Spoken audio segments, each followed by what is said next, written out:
스가랴 14장 1절에서 11절. 여호와의 날이 이르리라. 그날에 네 재물이 약탈되어 네 가운데서 나누이리라. 이제 오늘 14장이 마지막, 스가랴 마지막 장인데 내일 한번 더 묵상을 해야 되지만, 어, 여태까지 계속 그날 얘기하고 있습니다. 언제부터 그날 얘기했냐면 11장. 자, 11장에서 두 막대기를 꺾은 그 다음부터는 그날에 대해서 계속 이야기를 합니다. 엄청과 연합. 예. 은총과 연합이라는 막대기를 끊음으로써 우리는 그날을 기다릴 수밖에 없는 겁니다. 하나님이 은총을 내리지 않고 우리의 연합이 끊어진 상태에서는 그날에 어떤 일이 있을 건가 그 얘기를 하고 있는 것을 볼 수 있습니다. 내일 또 그날이죠.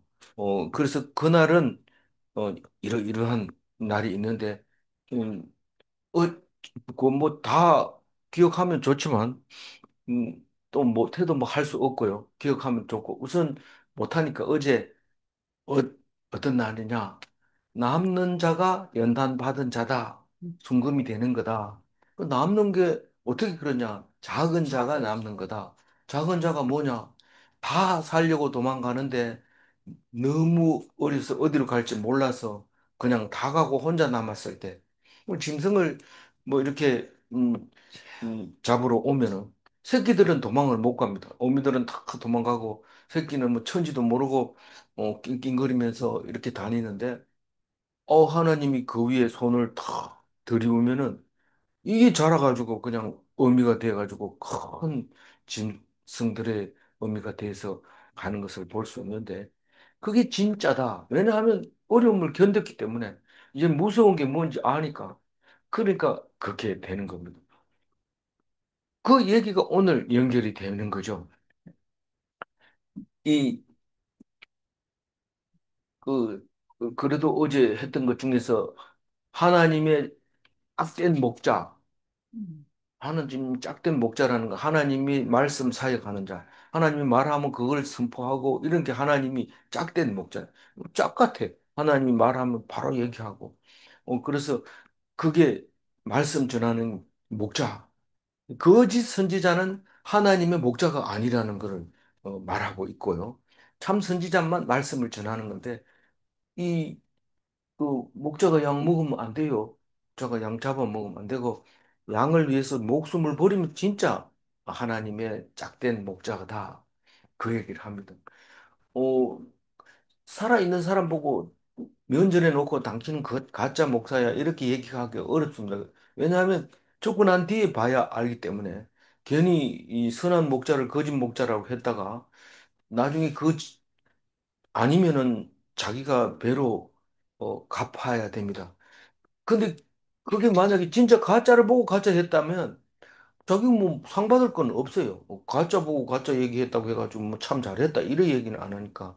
결국은 선한 목자를 보고 거짓 목자라고 했을 때는 아니면은 그 죄가 다 자기한테 돌아온다는 사실을 기억하셔야 됩니다.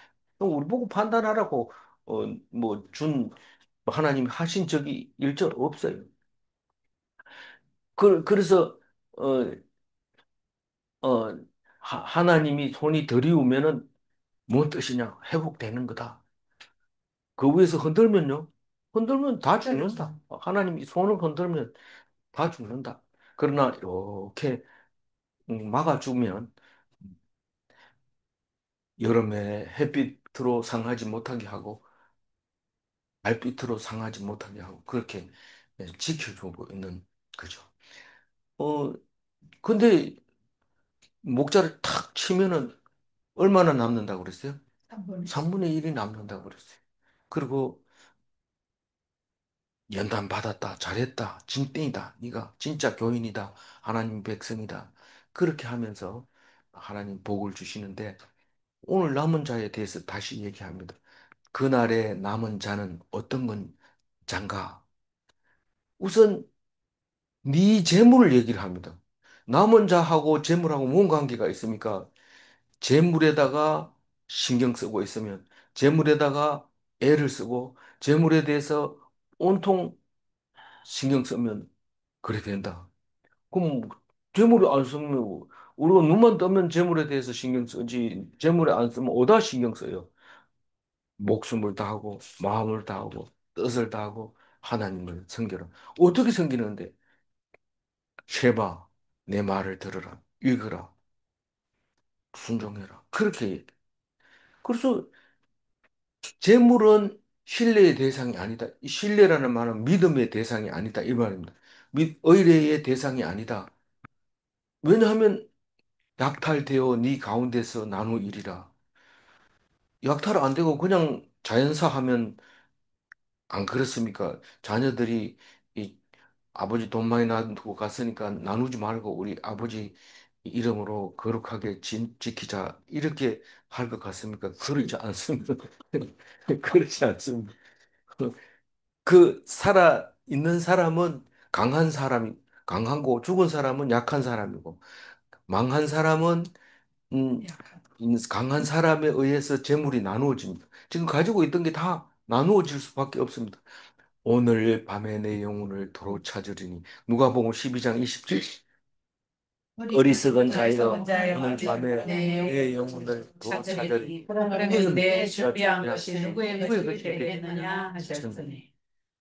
그 우리 어머니는 재산을 뭐 배급 주면 그 쌀을 모아가지고 돈 사고 이래가지고 예, 살아나온 사람인데 뭐 걔가 뭐 밥 먹고 토했는 그 보리쌀까지 씻어가지고 먹었던 그런 어른들이니까 우리는 더 이상 얘기할 거 없는데 그 어머니가 늘 하는 소리가 귀에 쟁쟁한데 그래도 내 안 먹고 모아놓은 걸 자식들이 먹으면 좋지 않느냐 이제 그 얘기를 하는 것을 봤습니다. 우리 육남매가 뭐 칠남매였지만 뭐 육남매가 컸는데 그래서 그걸 키우느라고 최선을 다하고 참 늙어서 돌아가셨는데 그 자식들이 이 재물이 먹는 게 참 좋지만 거꾸로 생각하면 뻑- 뻑뻑이 알이에요. 뻑뻑이는 안 키웁니다, 새끼를. 그래서 뱁새 우리에다가 놓고 가버리면 이 뻐꾸기가 생태적으로 아주 잘 자라고 건강하고 셉니다. 그러니까 이게 먹이를 갖다 좀 효과가 좋아요. 똑같은 먹이를 줬는데 이 뻐꾸기 새끼는 잘 자랍니다. 근데 아주 살려고 이 입을 크게 벌리고 그 입을 벌리면 그 안에 노란색이 나타나는데 그 노란색만 보면 견디지 못합니다. 뭘 갖다 먹여줘야 돼요. 그 먹이면 힘이 세니까 또 다른 새끼들은 다 우리로 밀어내가 다 떨어뜨려 죽여버리고 자기 혼자 이제 삽니다. 근데 이 다 커가지고 우리 밖으로 못 있어서 우리 밖으로 나와가지고 또 앉아 있으면 그럼 그만 먹어야 될까요? 지가 알아서 먹어야 되는데 그래도 안에 입안에는 노란 색깔이 그대로 남아 있어요. 그래서 입만 벌리면 이게 날아가가지고 우리 밖에 나와 있는 뻐구기를 향해서 자꾸 먹여줍니다. 근데 어느 날 벌레를 잡아가지고 뻐꾸기 새끼를 찾아오니까 뻐꾸기 새끼 없어요. 뻐꾸기 날아갔다. 뻐꾹 하고 날아가요. 뻐꾸기가 뻐꾹 할 때는 촬영해보면 새끼 낳아놓고 도망갈 때 뻐꾹 하고 날아갈 때 뻐꾹. 그런데 그 우리 새끼는 안 그렇겠지. 그 뱁새는 그 새끼를 보고 너무 자랑스러운 거예요. 잘 크고 잘 자라고 이놈 큰 놈 되겠다. 큰 놈 되죠. 되는데 뭐 자기하고 관계 없는 거예요. 그래서 얼핏 보면은 돈을 많이 벌어놓고 죽으면 자식이 다 든든하게 자기를 지켜주는 것 같지만 우리 형님은 아버지 살아 계실 때만 해도 그랬어요. 나한테는 고생 덩어리만 물려줬다. 돈밭 그거 물려줘가지고 내가 고생만 실컷 한다. 그래 얘기를 하는 거예요. 동생은 뭐 재물을 못 빌려주니까 네 공부하려면 해라 이래가 동생은 공부했지만 형은 공부하라고 친구들하고 이렇게 방 빌려주고 너희들 공부할 데 없으면 우리 집에 와서 공부해라 이러고 불 켜주면 공부 잘하나 하고 이렇게 들여다보면 우리 아만 콜콜 자고 다른 아들은 열심히 공부해. 그 기름이 막 따라 들어가는 게 가슴이 아파가지고 기름 뜨는 그럼 뭐 애를 야단치지도 못하고 속이 상해가지고 그 얘기를 어떻게 하면 큰 뒤에도 계속 다른 자식들한테 얘기하는 거야. 지가 공부를 안 해서 못한 거지 내가 안 시킨 게 아니다. 그래 얘기를 하는데 자식하고 싸울 필요 뭐 있어요? 뭐 돈 물려주고 욕 먹고 이럴 필요 뭐 있어요? 그런 거는 억구기를 키우고 있는 거죠. 억하게 살아라 이런 뜻이 아니고 억구기를 키우고 있다는 이 뜻을 얘기하고 있는 겁니다. 그래서 강한 자는 살아남는 거예요. 그냥 맵새만 뻐꾸기를 보고 얼마나 좋아. 어, 그, 살아남는 거, 6.25 사변 때 살아남아가지고 미국 가가지고 겨우 억지로 목숨 걸 붙은 사람들은 우리가 비교할 수 없는 높은 자리에 앉아 있는 모습을 보게 되는데 남은 자, 그게 강한 자고 그게 연단받은 자다. 그 얘기를 할 때 우리는 어떤 생각으로 어려움을 견뎌내가야 될지 말하고 있는 겁니다. 2절 읽어보세요. 그죠? 내가 이방 나라를 모아 예루살렘과 싸우게 하리니 성읍이 함락되며 가옥이 약탈되며 부녀가 욕을 당하며 성읍 백성이 절반이나 사로잡혀 가려니와 남은 백성은 성읍에서 끊어지지 아니하리라. 1절하고 2절하고는 뭐 다른 것 같아요. 뭐 딴 얘기 하는 것 같아요. 근데 같은 얘기 하는 겁니다. 우리는 나는 재물은 의지하지 않아. 재물 뭐 의지할 것도 없고 또 있는 것도 자식도 안 줄 거야. 그리고 내 있는 대로 다 쓰다가 죽을 거야. 이렇게 말하면 이 절을 읽어보면 그것도 내하고 관계 없는 것 같은 느낌이 들어요. 그런데 그렇지 않습니다. 지금 우리가 뭐를 애쓰고 있느냐 하면 예루살렘을 중요하게 여기고 있습니다. 하나님 백성인데 예루살렘을 중요하게 여기지 않는다면 그건 하나님 백성 자체가 아닙니다. 다시 말해서 우리가 애써서 원하고 가치를 가지고 있는 그게 뭐냐는 거죠. 그게 예루살렘인데 예루살렘이 어떻게 된다는 거예요? 무너지고 없다는 거예요. 함락됐다는 거예요. 만약에 바벨론 포로 가기 전에 70년 전에 이 얘기 했다면 맞아 죽습니다. 맞아 죽어요. 근데 지금 바벨론 포로 갔다 왔으니까 예루살렘은 함락될 것이다. 이렇게 하면 뭘 해요? 이거 함락되지. 아니, 서로 바벨이 새로 지으면 함락이 안 될 거 아니야. 그게 말이 되냐? 지금 센 나라가 더 다시 일어나면 막 함락되는 거지. 우리가 뭘 중요하게 여기고 있느냐? 우리 예루살렘 이러면 성전, 이게 생각이 나고, 하나님 말씀, 이게 생각이 나는데, 하나님 말씀이 꼭 예루살렘에 있어야 되느냐? 이 얘기를 오늘 한번 생각해 보게 하는 거죠. 이게 무슨 말인지. 생각을 따라서 여러 가지로 생각할 수 있지만 분명하게 예루살렘은 함락된다. 그것만 의지하지 마라. 사실 바벨론이 그, 예, 그 예루살렘을 함락시킬 때 사람들은 기절한 사람이 많았어요. 이게 뭐냐? 하나님만 지키면 산다고 했는데 이게 뭐냐? 이렇게 됐는데 이제는 기절할 사람 없습니다. 그때 한번 기절해봤기 때문에. 그러니까 이제는 함락을 시킨다. 누가 쳐요? 이방 나라들이. 약탈해 가면 집은 그 예루살렘 안에 있는 집 다 약탈해 가고 부녀는 욕을 당하며 예쁜 여자가 욕을 당해요. 못생긴 여자가 욕을 당해요. 이 예쁠 때는 뭐 보통 때는 못생긴 여자를 보고 보지도 않았어요. 깜깜해서 눈도 안 맞추고 도도하게 요가에 가면 그 무슨 자세인지 모르는데 도도하게 앉으세요. 그러면 도도한 자세로 목에 힘주고 이렇게 앉으라는데 이 잘생긴 도도한 그 사람들은 욕을 당하고 특히 아끼는 여자 그거를 그렇게 막 가슴 아픈 거죠. 뺏기니까 백성이 절반이 어떻게 된다고요? 못 잡혀가. 가가지고 뭐 합니까? 그냥 뭐 고기를 먹습니까? 일 시키잖아요. 일 시키고 그렇게 붙잡혀가서 이제 종이 되는 거죠. 그리고 남은 백성은 어떻게? 성읍에서 끊어지지 않아요. 이 백성이 많은 잡아가지만 그러나 남은 백성이 있다. 그 얘기입니다. 남은 백성은 성읍에서 끊어지지 아니한 그 말이죠? 네. 예. 어, 남은 자는 결국은 이 이제 예루살렘이 함락이 되고 나면 이제 백성들이 거기 살게 되는데 그 살게 되는 그 예루살렘은 영원하다 이 말입니다. 실제로 그렇습니까? 영원하다고 지금 말하고 있는 것은 믿으라는 거죠. 그 믿음이 필요하다는 거죠. 그래서 영원한 하나님의 백성이 남은 자인데 예루살렘에 살게 되는데 그게 이긴 자고 견딘 자고 결국은 구원받은 자다. 그러니까 이제부터는 남아있는 사람은 영원히 예루살렘은 안 망한다고 안 망하는 예루살렘에 살아야 돼. 망하는 예루살렘에 살면 안 돼. 그럼 예루살렘이 어떤 모습을 가지고 있어야 되는지 우리는 그걸 답을 알게 됩니다. 3절 읽어볼게요. 그때 여호와께서 나가사 그 이방 나라들을 치시되 이왕의 정전 날에 싸운 것 받으시 하시리라. 그, 그러니까 예루살렘을 믿어야 돼요? 안 믿어야 돼요?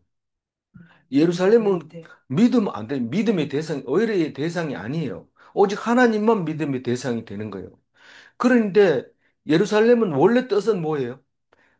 망하기 전부터 이 성전이 있는 곳이 예루살렘인데 결국은 스가랴서에서 무슨 말인지 모르겠습니다. 이러니까 예수님이 오셔가지고 그게 이 말이야 이러고 가르쳐 주고 그럼 가면서 내가 다시 올게 이러고 간 거예요.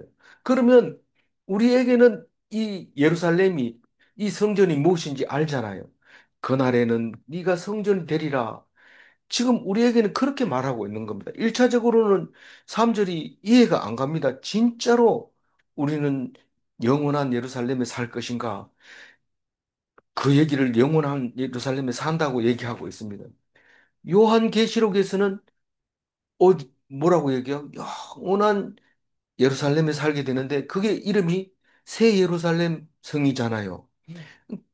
요한계시록에서 얘기한 거하고 스가랴에서 얘기한 거하고 뭐가 다르냐? 같은 새 예루살렘이죠. 근데 이 말씀을 이해하는 데 있어서 이해가 부족하니까 예수님이 온 거예요.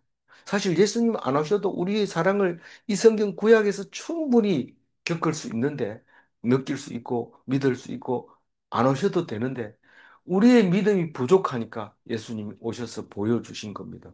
보여주시고 하신 말씀도 믿어야 되는데, 그것도 안 믿으니까 내가 다시 오겠다. 내가 분명히 다시 와서 너들 믿는 것과 안 믿는 것을 구별하겠다. 그렇게 말씀하고 있잖아요.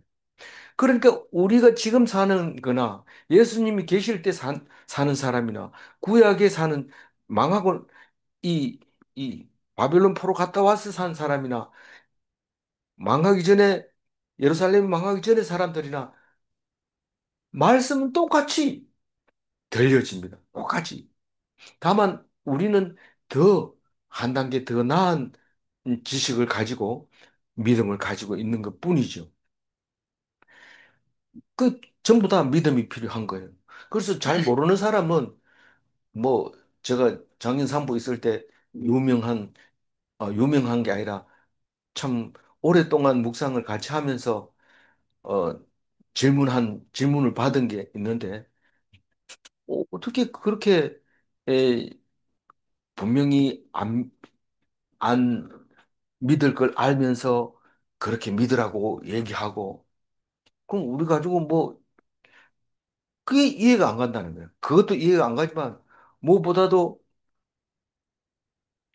그때는 직접 얘기하니까 참 좋았고 구약에서 하나님이 직접 얘기하니까 좋았고 예수님이 오셨을 때 예수님이 직접 얘기하니까 좋았는데 지금은 그런 얘기 들으려 해도 못 듣잖아요. 이렇게 얘기하는 거예요. 오랫동안 묵상해보면 그런 얘기하면 안 됐죠. 왜냐하면 우리는 성령님이 늘 가르쳐주고 말씀 속에서 깨닫게 하고 이게 하나님 말씀이라고 믿는 믿음이 생기니까 하나님하고 동행하는 거에 같이 있는 거예요.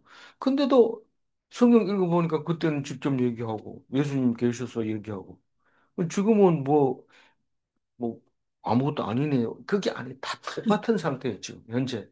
그때나 지금이나. 그 지금은 그런 그분이 그 얘기는 안 할 거예요. 그렇지만 그때는 그렇게 질문을 했어요. 어 우리는 그런 질문을 받았을 때 확실하게 할 수 있습니다. 왜냐하면 다 10년씩 묵상했으니까요. 그래서 3절을 보면은 어 언제냐 하면 이 하나님이 싸워 주실 때 하나님이 싸워 주는데 또 혹시 지는 거 아닙니까? 안 집니다. 이왕의 전쟁 날과 같이 싸울 것 같이 싸운 것 같이 이왕이라고 하는 것은 무슨 뜻이에요? 이전. 이전에를 이왕입니다. 이왕의 전쟁 날에 싸운 것 같이 이 말은 이전에 있었던 전쟁처럼 이 말인데 반드시 이기는 전쟁입니다. 하나님이 반드시 이깁니다. 그 얘기하면 졸려요. 하나님이 다 이기지 뭐 질 일이 있어요. 이렇게 얘기할지 모르지만 우리는 하나님 말씀을 들으면서 하나님이 능력이 있고 우리를 사랑하고 우리를 위해 싸우고 소리가 울리는 것 같아요. 여기 있어서. 그럼 마이크 꺼주세요. 그, 네. 어, 그, 조작할 줄 모르면 덮으세요. 잘 보고 스피커를 끄세요, 스피커. 어, 거기, 뭐나, 음, 이, 우리가 열심히 성경 공부를 하면 뭘 배우냐면 하나님은 여기 계시다. 그리고, 어, 뭐죠? 왕들의 이름이 나오고, 역사가 나오고, 시대가 나오고, 이럽니다. 성경 공부하면 그걸 배우는 거예요. 그거하고 믿음하고는 관계 없어요. 물론 아주 관계 없는 건 아니지만, 지식을 가지고 믿어야 되는데, 믿지는 안 하고 지식만 가지고 있으면은, 하나님이 능력 있지요. 근데 하나님이 나를 위해서 싸운다는 것을 믿어야 되는데, 믿지는 안 하고, 나 다 한다 이랬는데, 나 믿는다 이랬는데, 진짜 믿는 사람 같지 않아요. 근데 그걸 내가 판단하라는 게 아니고 믿으라는 건데 그건 옆에 사람도 모르고 나만 알고 있는 거예요. 믿는 거, 안 믿는 거. 그래서 어, 전쟁하게 나가사 그 이방 나라를 치시되 이왕의 전쟁의 날에 싸운 것과 같이 하시리라. 어, 하나님이 거룩한 자와 함께 하는 날. 그러니까 오늘 연구하지 말고 평소에 와서 연구 좀 하세요. 일단 껐다가 다음에 합시다. 제가 이거 끝나고 나서 덮어요. 예, 덮어놨다가 봅시다. 어, 그래서 이 음, 이전에 싸운 것은 유대 이스라엘 편에서 하나님이 싸우잖아요. 그렇게 싸운다는 거예요. 그래서 이 뒤에 읽어보면 앞에 땡겨보면 하나님이 거룩한 자와 함께 하는 날이 이 이왕의 전쟁의 날에 싸운 것이 같이 됩니다. 그래서 항상 거룩한 자 편에 섰고 그게 하나님 편이었다는 사실을 알게 됩니다. 3절 얘기는 4절 읽어보면서 그 말이 맞는지 확실해 보겠습니다. 4절. 그날에 그의 발이 예루살렘 앞 곧 동쪽 감람산에 서실 것이요 감람산은 그 한가운데에서 동서로 갈라져 매우 큰 골짜기가 되어서 산 절반은 북으로 절반은 남으로 옮기고. 이 말은 꽤 시간이 많이 걸렸는데 결론은 안 났습니다. 무슨 말이냐면 이 예루살렘 성이 있고 그 옆에 기드론 골짜기가 있고 그 옆에 감람산이 있습니다. 그러니까 이 기드론 골짜기 감람산은 전부 남북으로 이렇게 골짜기가 되어 있고 등성도 남북으로 이렇게 되어 있고 그게 사해와 요단과 갈릴리 바다를 해서 깊이 빠져 있습니다. 그게 지진 때, 화산 때에 있어서 지진이 나면 그게 자꾸 꺼져 들어가고 있는 그런 남북으로 갈라진 이런 골짜기가 생기게 됩니다. 그래서 14절, 4절을 읽어보면 감남산에 하나님이 왜 서 있습니까? 예루살렘을 지킨다고 하면서 왜 감남산에 서 있습니까? 이 예루살렘에서 만약에 도망을 간다면 감남산에 제일 먼저 갑니다. 그러니까 1차적인 피난처가 감남산입니다. 근데 하나님이 거기서 그 사람들이 이 도망가게 만들어 버립니다. 왜 사람들이 도망가게 했을까요? 물론 이제 이방 나라를 치게 하기 위해서 그렇게 하지만 이 안에 있는 예루살렘 안에 있는 사람도 도망을 가야 되는데 그게 감남산을 통해서 도망을 가는 모습을 보여주고 있어요. 그러니까 감남산에서 이 대적은 이렇게 도망가게 하고 예루살렘에 있는 사람은 이리 도망가게 하고 그렇게 하나님이 주관적으로 하고 있는 모습을 보여주고 있는데 이 감람산이 예루살렘 동쪽에 있잖아요. 네, 동쪽에 있는데 거기 서서 감람산은 그 한 가운데가 동서로 갈라진다고 얘기를 했는데 이 다른 골짜기처럼 같은 방향으로 산이 두 쪽으로 갈라지는 것처럼 말하고 있는데 이 뒤에 보면은 또 동서로 갈라져서 동서로 매우 큰 골짜기가 생긴다고 했어요. 그래서 이거는 그림으로 그리기가 굉장히 어려운 겁니다. 이 절반은 북으로 절반은 남으로 옮긴다고 할 때는 동서로 골짜기가 생기는 게 맞는데 이 밑에 읽어보면 동서로 갈라지는 게 아니고 남북으로 갈라지는 겁니다. 그거는 지진대가 이렇게 옆으로 생겼기 때문에 남북으로 골짜기가 생길 가능성이 높지만 하나님이 하시는 거는 또 동서로 갈라질 수도 있어요. 그래서 이 부분에 대해서는 그냥 말씀 있는 대로 그냥 읽고요. 그리고 그림은 하여튼 북쪽으로 절반 가고 남쪽으로 절반 가고 산이 움직이고 있다는 겁니다. 왜 그런가 하니까 뒤에 설명이 나와 있는데 이걸 평지로 만들기 위해서 그렇게 했다는 거예요. 평지로 만들기 위해서. 왜 감람산을 평지로 만듭니까? 이 저기 예루살렘을 높이 들려고 그걸 낮춘 겁니다. 하나님이 우리 보고 내가 너를 높이리라 이렇게 얘기하는데 아니 나같이 찌질한 사람을 뭘 높여 어떻게 높인단 말입니까? 하나님 참 이상합니다. 이런데 어느 날 갔다 와가지고 맨날 저는 학교 다닐 때 늘 꼴찌 했어요. 꼴찌가 딴 꼴찌 아니 등교할 때 꼴찌를. 그래서 제일 마지막에 제 별명이 뭐 햄이라고 하는데 예, 마지막에 온 반 애들이 햄이 온다 이러면 이제 끝나는 거예요. 이제 수업이 시작되는 거예요.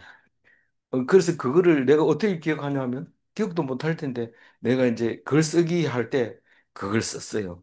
음, 그, 등교하는 길 하는 제목으로 해서 있었던 얘기를 쭉 써서 선생님이 그걸 떡 뽑아가지고 읽어준 거예요. 음. 그러면서 선생님도 엄청 웃었어요. 웃었는데 이게 이제 꼴찌로 가면은 어, 다 도망가고 꼴찌 남잖아요. 꼴찌가 남았으면 음, 하나님이 함께 하신다. 그 얘기하려고 한 건 아닌데. 예쁘네. 어, 어, 어떻게 높인지 모른다. 혼자 남은 줄 알았다. 예? 예주까지 오셨어. 하여튼, 어, 그, 생각나면 얘기할게요. 네. 예. 여기, 그러니까, 왜 이렇게, 평지를 만드냐? 예. 어제, 사는 평지 만든 거는 네. 예루살렘을 높이려고 한 거지. 그렇죠. 맞아요. 그 얘기 하다가 그게 얘기 했는데, 아직도 생각이 안 나요. 근데 어쨌든 내가 내가 너 높여주리라 그렇게 얘기할 때 난 아무것도 안 했어요. 아무것도 안 했는데 다른 사람을 못하게 해버리는 거예요. 그러니까 내가 자동으로 높아져. 그러면서 하나님이 내가 너 높여준다고 했잖아. 우리 생각하고 하나님 생각하고는 완전히 다른 겁니다. 우리는 내가 높여준다 이러면 내가 1등 해야 되고 공부 머리 좋아야 되고 힘 세지고 이래야서 1등 하는데 지금 힘도 없고 공부도 못하고 이런데 어떻게 1등 합니까? 이런데 애들이 전부 코로나 걸려버리고 이러면은 내 혼자 학교 나오면 내 혼자 출석 점수 맞추면 딴 사람 다 결석하게 되잖아요. 뭐 원리적으로 그렇다는 얘기입니다. 원리적으로 그렇다는 얘, 얘기가 오늘 얘기가 그 얘기입니다. 5절 읽어볼게요. 그 산 골짜기는 아셀까지 이른지라 너희가 그 산 골짜기로 건너갈 유다와 주리아에게 지진을 피하여 넘어가는 것같이 하리라. 나의 하나님 여호와께서 말씀하실 것이요 모든 거룩한 자들이 주와 함께 하리라.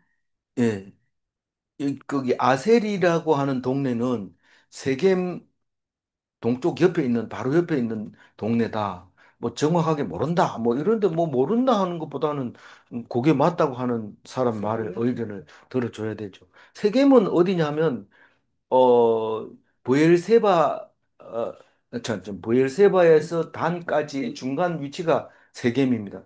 그러면 전체적인 위치로 보면 예루살렘에서 북쪽으로 65km 정도 갔을 때 세겜이 있습니다. 그러니까 예루살렘은 이스라엘 전체의 남쪽에 있다고 보면 되죠. 어쨌든 그 부근에 있는 게 아셀인데 어 골짜기가 거기까지 쭉 났다는 거예요. 골짜기가 쭉. 그러니까 그 세로로 난 거죠. 남북으로 골짜기가 난 말이 됩니다. 어 그런데 너희가 그 산 골짜기로 도망한다.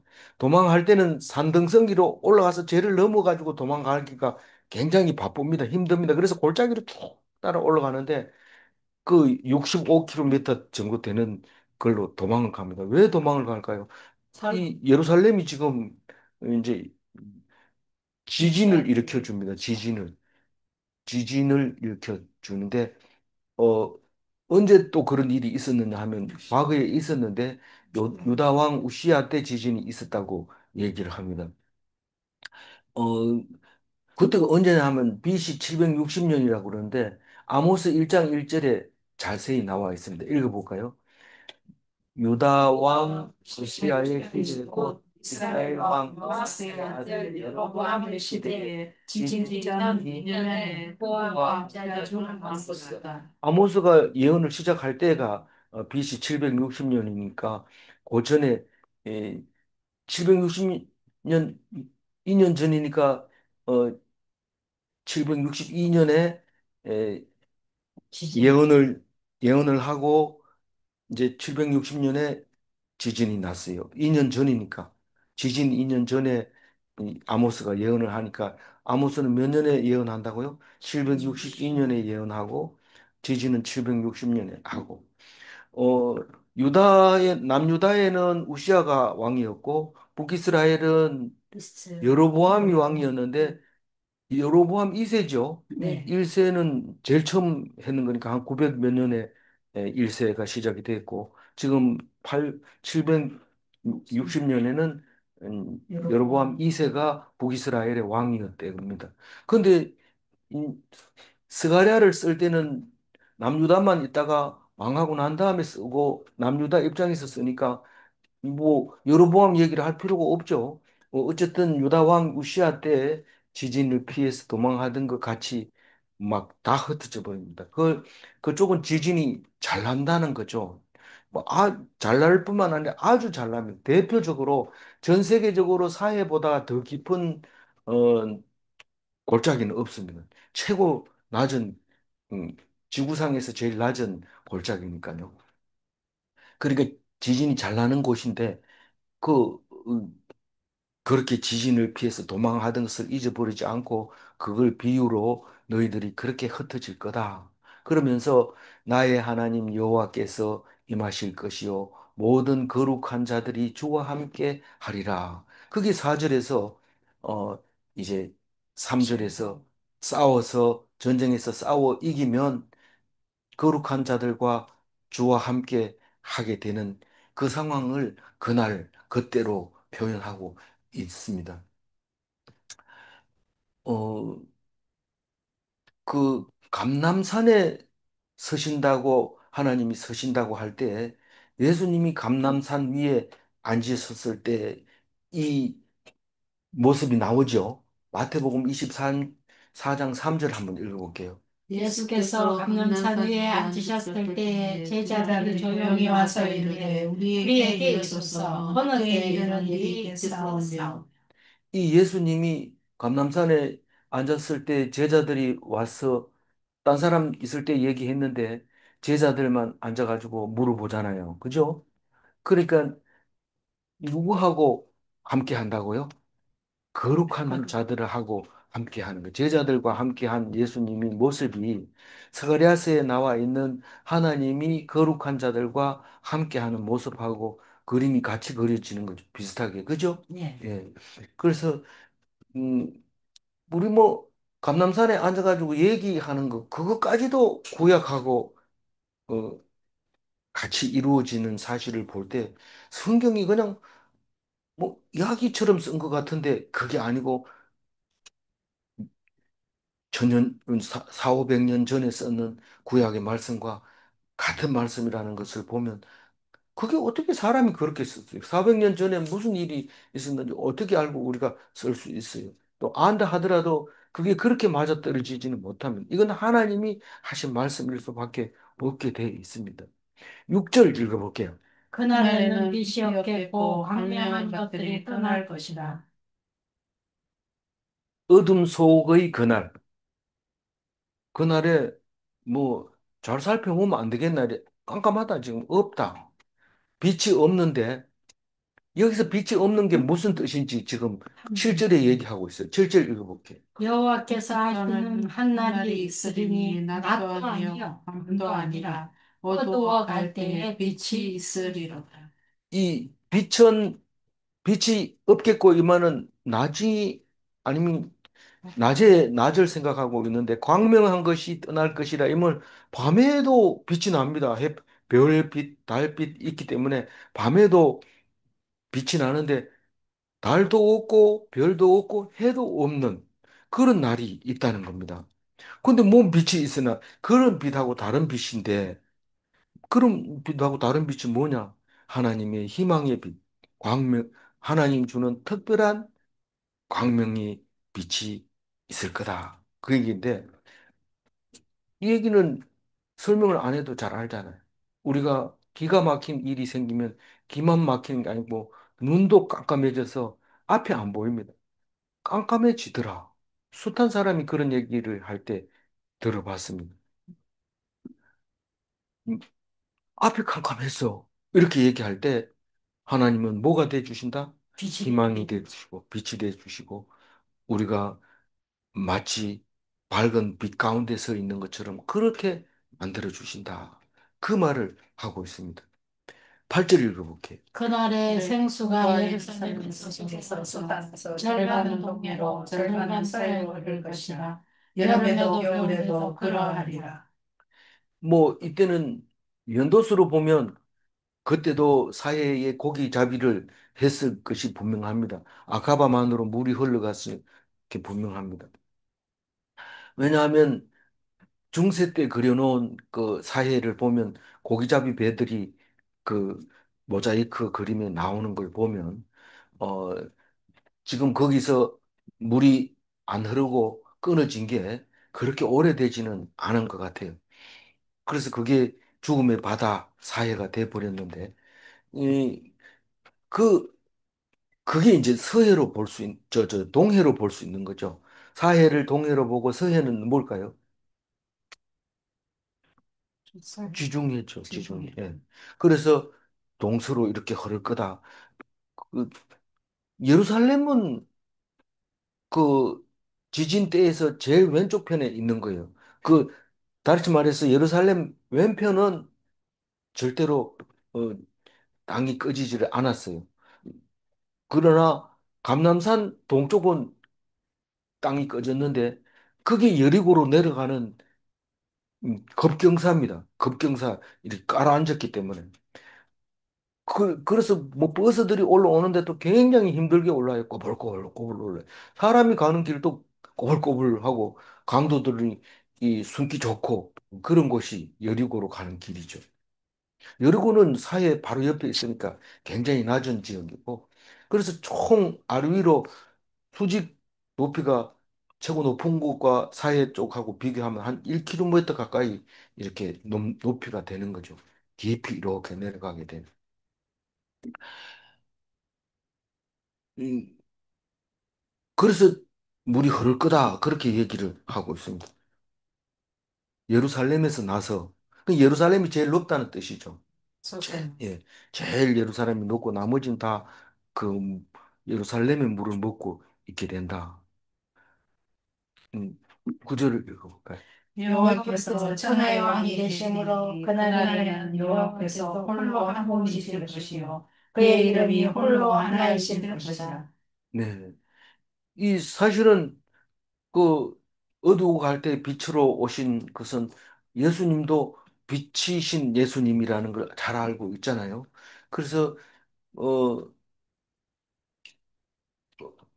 그날이 언제냐 이렇게 물으면 모른다 그랬죠. 네. 하나님만 아는 날. 7절에 하나님만 아는 날이 있죠. 네. 예. 하나님만 아는 하나의 날 있다 있죠. 네. 그날이 깜깜해지는 날인데 하나님의 음. 빛으로 사는 날, 살아있는 날. 눈이 필요 없어요. 눈도 필요 없고 그냥 하나님만 알기만 하면 광명 속에 살 수 있어요. 요즘 안약 좋은 거 나오고 뭐 백내장 수술 기술 좋다 하더라도 눈이 없어도 하나님 말씀만 잘 알면 그냥 광명 속에 살 수 있어요. 그렇다고 눈 빼고 이러지 말고 예.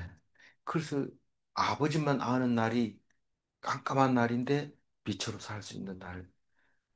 그래서 예수님의 말씀을 아는 날, 그것으로 볼 수 있는데, 어, 구절에 보면 어떻게 그렇게 되냐 하면 하나님이 천하의 왕이라, 다시 말해서 만왕의 왕이라 그 날이 되면 여호와께서 홀로 한 분이시다. 그런데 유일하신 분이다. 이 말입니다. 홀로 하나이신 하나님이라는 것은 누가 이름을 지어준 게 아니고 하나님 한 분밖에 없기 때문에 그 이름 자체가 하나님이다. 하나밖에 없다.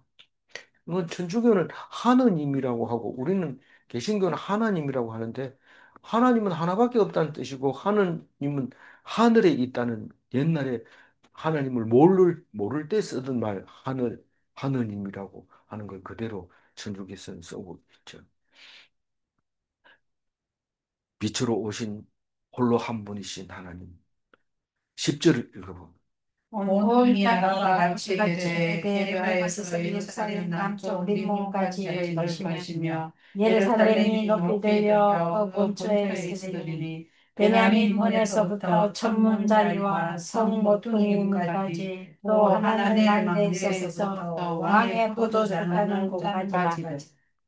우리는 이게 읽어보면 재미가 없고 이 10절과 같은 구절이 있을 때 그만 뒤에 것도 읽기 싫어지는 때가 있습니다. 그래서 10절을 어떻게든지 이해를 하고 넘어가야 11절이 읽어지는데 10절을 대충 읽으면 이게 무슨 성경이 나한테 무슨 도움이 될까 이러면서 11절이 뭐냐 눈에 안 들어옵니다. 근데 10절을 어떻게든지 정리를 해야 돼요. 그래서 예루살렘이 우뚝 설 그날에 하나님은 우리에게 어떻게 하시는가? 그거를 이야기하는데 우뚝 서는 모습을 10절에 얘기하고 있습니다. 그러니까 아라바 같이 되되 이렇게 얘기합니다. 예루살렘 빼고 온 땅을 얘기하는 겁니다. 온 땅이 아라바 같이 되되 이 말은 예루살렘 말고는 다 아라바 같이 된다. 아라바가 뭐라고 그랬어요? 어, 사해에서 갈릴리 사이의 저지대를 아라바라고 말하고 있거든요. 거기는 풀도 자라고 동물들도 잘 자라고 저지대입니다. 저지대인데 그거를 여기에서는 낮아진 평지를 아라바라고 생각합니다. 그래서 낮아지고 넓적해지는 그 땅을 온 땅이 그렇고 예루살렘만 높아져 있다는 겁니다. 그러니까 물이 양사방으로 이제 물이 흘러가겠죠. 그래서 이 게바에서 이 말은 여기밖에 안 나오니까 모르겠다 이렇게 하면 안 되고 베냐민 북경입니다. 베냐민 북경이라는 얘기는 베냐민 북쪽 경계라는 얘기는 그 위에는 사마리아 다시 말해서 북이스라엘이라는 뜻입니다. 그러니까 예루살렘에서 얼마 안 떨어져 있는 거죠. 거기고 예루살렘 남쪽 림몬까지라고 하면 예루살렘 남쪽 경계가 림몬이라는 이름을 가지고 있다는 겁니다. 그러면 그 사이가 예루살렘은 높이 들고 게바에서 림몬까지만 높이 들리고 나머지는 다 낮아지는 거죠. 근데 그게 예루살렘이 높아지는 게 아니라 그게 본처라고 그러잖아요. 제처가 아니고 본처, 원래 있어야 될 곳이라는 거죠. 본 곳. 그래서, 어, 그게 높이 들린 게 아니라 다른 게 낮아졌다는 거죠. 근데 여기서는 예루살렘이 높아졌다고 얘기를 합니다. 그러면서 베냐민 문에서부터 천문 자리와 성모퉁이라고 하면 베냐민 문은 북쪽 문을 베냐민 문이라고 했습니다. 그 나가자마자 베냐민 지파 이니까 그렇게 붙여놓은 건데 이거는 몇 군데 나오기 때문에 기억할 수 있습니다. 베냐민은 북쪽 문이고 천문은 서쪽 북문이니까 그 뒤에 나오는 하나넬 망대에서 가까운 문을 말하고 있습니다. 성문. 그리고 성모퉁이 문은 동북쪽에 있는 문인데 그게 뭐 어쨌든 동북쪽에 있는 문이라고 그래요. 그리고 하나넬 망대는 방금 얘기했는데 성 안에 있는 망대인데 지금은 뭐 안토니오 성 그저 망대인가 그렇게 이름을 부르고 있는데 그거는 로마 시대 때 썼던 말이고요. 그 로마 시대 때 예루살렘 성을 다스리기 위해서 망대를 세웠던 그게 하나넬 망대인데 같은 위치에 있는 것을 말하고 있는 거고 왕의 포도주 짜는 곳은 남쪽에 있었는데 성 안에서 남쪽에 있었는데 그러면 그 성 전체를 예루살렘 성을 표현하고 있는 것 같아요. 그래서 예루살렘이 이제 높이 들리게 된다. 다른 땅은 자꾸 가라앉았기 때문에 그렇게 된다. 그 얘기를 하고 있습니다. 그때 당시에는 충분히 그런 생각을 할 수 있을 것 같아요. 지진으로 자꾸 가라앉으니까요. 소돔과 고모라는 오래된 얘기지만 가라앉아서 사해 밑으로 들어갔다고 생각하고 있을 때니까 충분히 이런 생각을 하고 꿈도 꿀 수 있고 계시를 보여줄 수도 있었을 것 같다고 생각이 되집니다. 마지막 11절 읽어볼까요? 사람이 그 가운데 살며 다시는 저주가 있지 아니하리니 예루살렘이 평안히 있으리로다. 그 가운데가 어디입니까? 예루살렘 가운데. 예루살렘에 살며. 근데 그 원어를 보면 사람이라는 말은 없어요. 사람이라는 말은 없지만 뭐가 살겠어요? 사람이 살지. 예, 그래서 사람이면 다 사람이냐? 하나님 백성이 예루살렘에 산다는 거죠. 왜 그러냐 하면 저주가 없기 때문에. 하나님 백성이니까 저주가 없지. 아무나 다 저주가 없는 게 아니고, 하나님 백성이니까 하나님 백성을 보호하기 위해서 예루살렘은 저주가 없다. 그 얘기입니다. 그러니까 저주가 없으니까 예루살렘은 평안한 건데, 그게 없으니까 영원히 사는 겁니다. 그게 요한계시록에서 새 예루살렘의 모양과 같은 거죠. 음, 그래서 우리는 요한계시록과 스가랴가 닮았다라고 얘기할 수 있는 겁니다. 거꾸로 얘기하면 살아있는 백성이 곧 예루살렘이다. 그 말입니다. 예루살렘에 사는 사람은 하나님 백성이다. 저주가 없다. 이 말은 저주가 없는 하나님 백성은 곧 예루살렘이다. 그렇게 말할 수 있다는 겁니다. 그러니까 성전인 성도는 절대로 저주가 없는 거고, 만약에 저주가 있다면 그건 성도가 아닐 가능성이 있는 거죠. 그러면 저주가 없으면 영원히 편안한 거죠. 우리는 저주가 없는 새 예루살렘 성에서 영원히 살아야 합니다. 믿습니까? 아멘. 11절 다시 한번 읽고 마무리하겠습니다. 사람이 그 가운데 살며 다시는 저주가 있지 아니하리니 예루살렘이 평안히 있으리로다. 예루살렘 안에는 하나님 백성이 삽니다. 아멘. 성전된 우리는 예루살렘에 살고 있습니다. 아멘. 네. 질문합니다. 예루살렘은 하나님이 계시는 곳인가? 예. 네. 두 번째 질문, 하나님 말씀을 가진 우리가 성전인가? 네. 기도하겠습니다.